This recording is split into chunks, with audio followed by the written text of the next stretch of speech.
Olá, hoje eu estou aqui para poder conversar com vocês sobre um tema que é muito importante para mim. Aliás, acho que não é importante só para mim.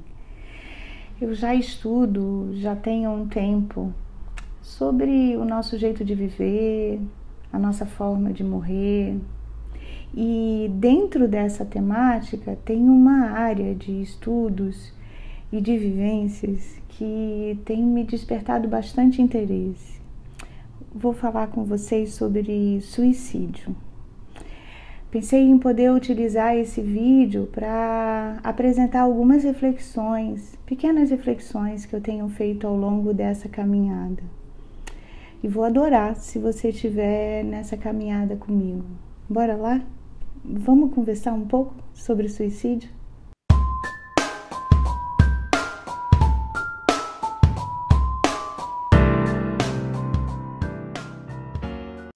Mas antes de começar, deixa eu me apresentar.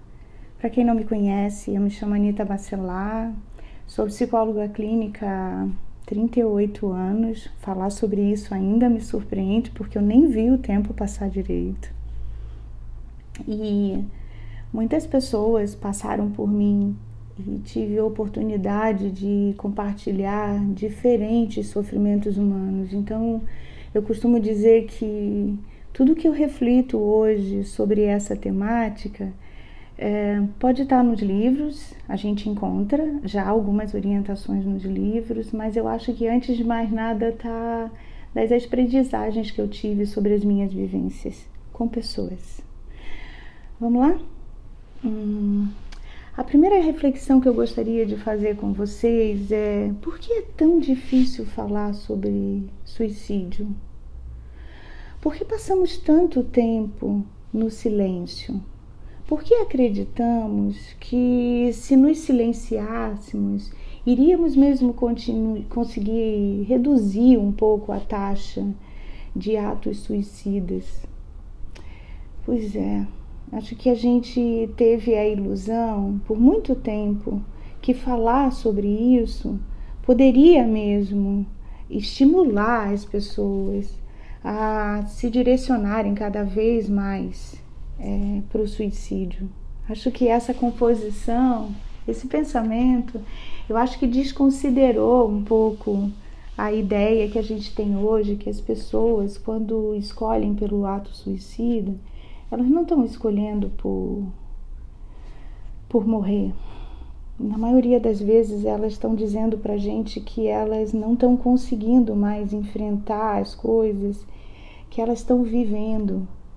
O medo delas é da vida, a dificuldade delas é de estar na vida. E aí o nosso silêncio, o não conversar sobre isso, também deixou todas essas pessoas envolvidas nos seus silêncios, nos seus fantasmas, nas suas dúvidas, nas suas sensações de sem saída, sabe? E eu costumo dizer que isso gerou duas questões muito sérias. Uma delas é que, puxa, muitas pessoas não entendem o que acontece com as pessoas que tendem a tomar algum ato suicida ou tendem a realizar tentativas. Não, a gente não entende, muitas pessoas não entendem, mas como é que vamos entender se não conversarmos sobre o assunto, se não conversarmos com as pessoas, se não soubermos exatamente o que elas pensam, o que elas vivem? É muito difícil a gente, na verdade, conseguir entender esse aspecto sem conversar, principalmente se isso não está dentro de nós, se não existe em nós alguma ideia, algum pensamento que possa levar a um ato que acabe com a minha própria vida. Se não existisse em mim, se não existisse em vocês, como é que a gente vai entender que existe a possibilidade de ter uma morte que não vem de fora, como os adoecimentos, como os acidentes que a gente sofre? Não, essa é uma morte que a gente está falando, que é uma morte que cresce dentro de nós. Como vamos conseguir entender isso se de alguma forma nós não pararmos para escutar o que as pessoas têm para dizer. Então, a minha primeira reflexão é: não tenha medo de conversar sobre o suicídio. É conversando que a gente pode dar conta de entender um pouco melhor e fazer o que eu acho de mais importante nessa vida, que seria ajudar as pessoas a enfrentarem as suas dificuldades. Não entendermos nos fez criar conceitos muito equivocados. A gente interpretou muitas coisas erradas dos atos das pessoas, dos gestos das pessoas. Então, entender, para mim, é a saída para corrigir todos os erros que a gente fez de compreensão sobre o suicídio. E, além disso, corrigindo isso, talvez a gente aumente muito a nossa capacidade de ajudar o outro. Minha segunda reflexão, tá?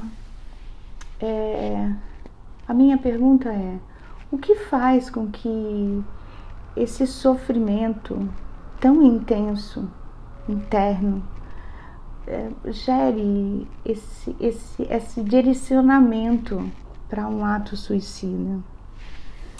Isso me faz pensar em 3 grandes questões, tá? Uma é o que vivemos. 2, como percebemos o que vivemos? E 3, como reagimos ao que percebemos do que vivemos? Essas 3 reflexões, essas 3 perguntas, elas têm me ajudado muito a entender o que vive as pessoas que desenvolvem dentro de si essa possibilidade de se caminhar para cometer o suicídio. Bem, o que vivemos, eu vou dizer, o ponto número 1 do que vivemos é crises, situações que muitas das vezes nos lançam para muitas adversidades. Essas crises, às vezes a gente tem garra, energia, força para enfrentar, superar. Aliás, pensando no Covid, é isso que eu vejo muitas pessoas fazendo, né? Enfrentando as dificuldades, tentando dar conta de entender o que é que está mudando para encontrar novas saídas. Então, a vida do humano, ela não é coberta de flores apenas, não é coberta de momentos só de felicidades, também tem momentos de sofrimento. A questão é como fazemos para enfrentar esses momentos de sofrimento, como reagimos a ele e como percebemos eles. As pessoas que acabam tendo mais dificuldades de enfrentar as adversidades da vida,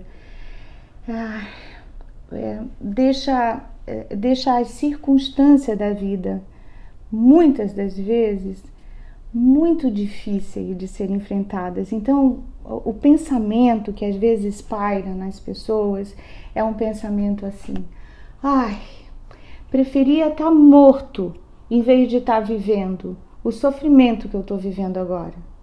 Já ouviram as pessoas falarem sobre isso? Ou então elas dizem: tô tão cansada, não tenho energia para enfrentar, não tenho mais forças, não quero mais. Esses são pensamentos que nem sempre são verbalizados, né? Porque às vezes o que acontece é que as pessoas também estão enclausuradas nos seus próprios silêncios, eles não são verbalizados, mas às vezes estão contidos num pequeno gesto, uma forma de olhar, numa retirada estratégica de isolamento, e que algumas vezes, por causa do nosso tabu, né, que criamos e entendemos muita coisa errada, às vezes a gente pensa assim das pessoas: isso é tolice, anda, vai embora, bora lá, tomar uma cerveja, fazer alguma coisa, que logo isso passa. E a gente desconsidera que às vezes essa forma de reação das pessoas está anunciando um jeito que elas estão tendo de perceber a vida que não dá caminhos, dá a sensação para as pessoas que não tem saída. Então eu diria, é sinônimo isso de sentimentos como aqueles que estão envoltos na depressão, aqueles que estão envoltos numa sensação de solidão absurda, de desamparo, de desesperança. Esse é um complexo de sentimentos e de vivências que as pessoas que estão cultivando a morte dentro de si, às vezes, levam consigo vida fora. E por falar em depressão, eu escrevi há tempos atrás um blog que eu gostei muito de escrever. Ele fala sobre o quanto que a depressão, ela tira a cor da vida, né? E parece que quando a gente está depressiva, a gente vê tudo preto e branco.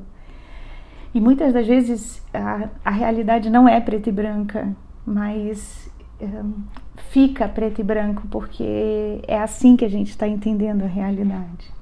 Eu vou deixar a descrição no link aqui, o link quer dizer na descrição, para que depois, se vocês quiserem ler, foi muito gostoso de fazer esse blog, eu gostei bastante.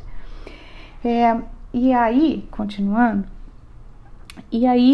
quando a gente pensa em todas essas características das pessoas, o estado delas depressivo, a sensação de solidão, parece que é um movimento em que fica difícil para as pessoas escolherem seguir adiante, enxergar as cores. Elas estão desesperançadas, completamente desesperançadas. E isso vai aparecer no terceiro ponto dessa sequência de perguntas que eu coloquei antes, vai aparecer no terceiro ponto, que é assim, como elas reagem? Elas reagem na inércia. Elas reagem desacreditando, elas reagem parando. Pois é, mas sabe que o fato delas pararem não tira delas o sofrimento que existe dentro delas. O sofrimento cresce, ele fica enorme. E elas precisam de ajuda para poder enxergar que existe cor, onde elas estão vendo tudo preto e branco. Não sei o que vocês estão achando do que eu estou falando, mas caso vocês estejam gostando, eu vou pedir para vocês curtirem a nossa página e deixarem um like. Eu estou dando uma parte de mim que é na esperança de que todas as pessoas que estejam me ouvindo possam de alguma forma acordar, um pouquinho que seja, para prestar atenção no sofrimento humano. Não é mesmo, a nossa intenção não é mesmo de tirar a pessoa do caminho dela. Não acho que a gente tem esse poder.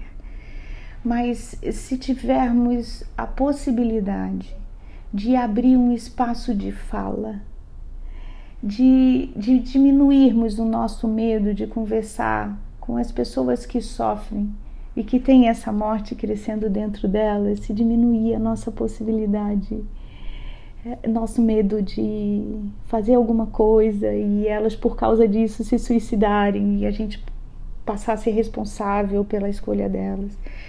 Se pudermos de alguma forma diminuir um pouco o nosso medo, talvez a gente consiga se aproximar delas e conversar e escutar. Sabe no que eu aposto? Eu aposto, de fato, que elas não estão escolhendo morrer. Elas estão escolhendo viver sem dor. Às vezes eu tenho a impressão de que quando as pessoas escolhem pela morte, elas não estão considerando que elas vão deixar de existir. Elas estão focadas apenas no sofrimento e estão acreditando que o sofrimento vai passar. Mas se a questão está no sofrimento, então, por que não ajudamos elas a encontrarem saídas para os sofrimentos delas? Por que em vez delas darem um ponto final na vida, a gente não fica ao lado delas, mostrando que é sempre possível colocar uma vírgula? é sempre possível colocar uma vírgula. Eu acredito muito nisso. Eu nem sei se o final de todas as histórias que eu acompanhei, eu nem sabia, e muitas eu nem sei ainda hoje, quais foram os verdadeiros finais. Eu entro nessa história sem saber se as pessoas vão botar uma vírgula ou um ponto. Eu não tenho condição de saber disso. Mas eu tenho condição de saber qual é o meu papel. E o meu papel talvez seja mostrar que é possível viver enfrentando os sofrimentos e encontrando saída para eles. Uma vírgula no lugar de um ponto. Adoraria que você pegasse esse barco comigo e que se transformasse uma missão de todos nós, minha e de cada um de vocês que está assistindo esse vídeo. Ajudar a todas as pessoas que sofrem e que fazem a escolha de colocar um ponto na vida em substituir por uma vírgula. Bem, acho que é isso. Espero que as minhas reflexões tenham ajudado você com as suas reflexões. E se precisarem ou quiserem conversar comigo sobre o assunto, é só me chamar. Foi um prazer enorme estar com vocês e compartilhando essas ideias. Um grande beijo e um abraço. Até a próxima.